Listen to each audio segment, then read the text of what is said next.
Hello guys, in today's video I'm gonna show you how to find your contact information on your account on Messenger easy and quick. First click on these three lines, now click on the settings and now click personal details.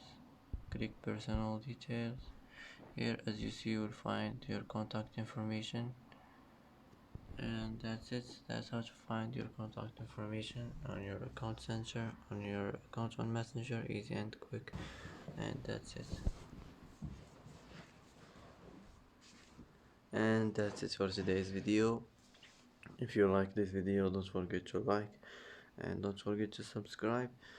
I hope this video is helpful for you, and thanks for watching until the end, and see you in the next video.